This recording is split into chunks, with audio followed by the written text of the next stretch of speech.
नमस्कार, मैं आपका host Mukesh Udainiya.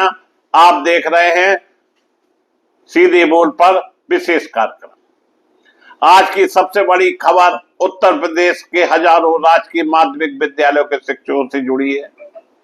Allahabad high court ने प्रदेश सरकार की तबादला नीति पर बड़ा सवाल उठाते हुए महत्वपूर्ण अंतरिम आदेश दिया है। कोर्ट ने 2026 की तबादला नीति के उस हिस्से और उसके आधार पर जारी स्थानांतरण आदेश पर अगली सुनवाई तक रोक लगा दी। आखिरकार कोर्ट ने ऐसा क्यों कहा कि किन शिक्षकों को इसका लाभ मिलेगा और सरकार के सामने अब क्या विकल्प है, यह भी हम आपको बताते हैं। उत्तर प्रदेश में लंबे समय से राजकीय माध्यमिक विद्यालय के शिक्षकों के तबादलों को लेकर विवाद चल रहा था। कई शिक्षकों ने आरोप लगाया था कि नई तबादला व्यवस्था में उन्हें बिना पर्याप्त आधार के अधिशेष घोषित कर स्थानांतरित किया जा रहा। इसी के खिलाफ हाई कोर्ट में याचिका दायर की गई। सुनवाई के दौरान न्यायालय ने प्रारंभिक स्तर पर पाया कि सरकार की सरप्लस शिक्षा नीति और उसके आधार पर किए गए स्थानांतरण पर गंभीर कानूनी प्रश्न उठते हैं।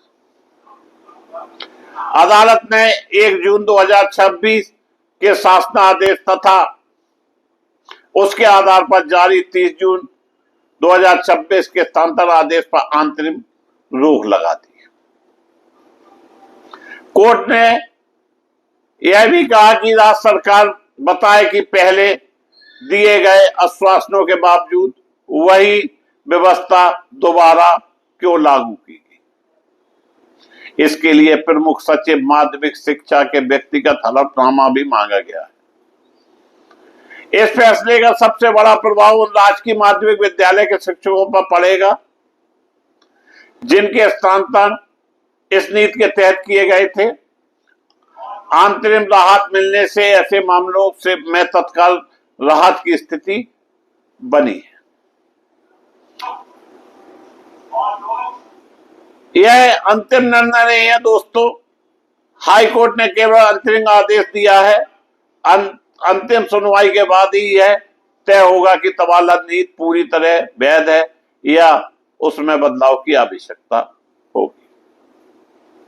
राज्य सरकार का कहना है कि शिक्षकों का संतुलित वितरण आवश्यक है ताकि जिन विद्यालयों में शिक्षक अधिक है वहां से आवश्यकता वाले विद्यालयों में भेजा जा सके। सरकार का उद्देश्य छात्रों को बेहतर शिक्षा उपलब्ध कराना है। यही याचिकाकर्ताओं का तर्क है कि सरप्लस घोषित करने की प्रक्रिया पारदर्शी नहीं है और कई मामलों में नियम का सही पालन नहीं किया गया। शिक्षा विशेषज्ञों का मानना है कि किसी भी तबादला नीति का उद्देश्य शिक्षा व्यवस्था को मजबूत करना होना चाहिए, लेकिन इसके साथ पारदर्शिता, समानता और कानून प्रक्रिया का पालन भी उतना ही आवश्यक है। यदि नीति में कमियां हो तो उन्हें न्यायिक समीक्षा के माध्यम से सुधारा जाना चाहिए। आप सभी की नजरें अगली सुनवाई पर होंगी। यदि सरकार संतोषजनक जवाब देती है तो कोर्ट आगे निर्णय करेगा। यदि अदालत की नीति में कानूनी खामियां दिखाई देती हैं तो सरकार को उसमें संशोधन करना पड़ सकता है। फिलहाल इतना स्पष्ट है कि इलाहाबाद हाई कोर्ट ने इस अंतरिम आदेश ने उत्तर प्रदेश के राजकीय माध्यमिक विद्यालयों के शिक्षकों के तबादले के मुद्दे को एक बार से चर्चा केंद्र में ला दिया। मामला अभी भी न्यायालय में विचाराधीन है और अंतिम निर्णय आना बाकी है। इसलिए किसी भी निष्कर्ष पहुंचने से पहले अदालत के अंतिम आदेश का इंतजार करना होगा। ऐसी ही करना होगा जिसके लिए अभी तो फैजाज कोर्ट ने शिक्षकों को राहत दे दी। इसी के साथ मैं अपनी बात समाप्त करता हूं।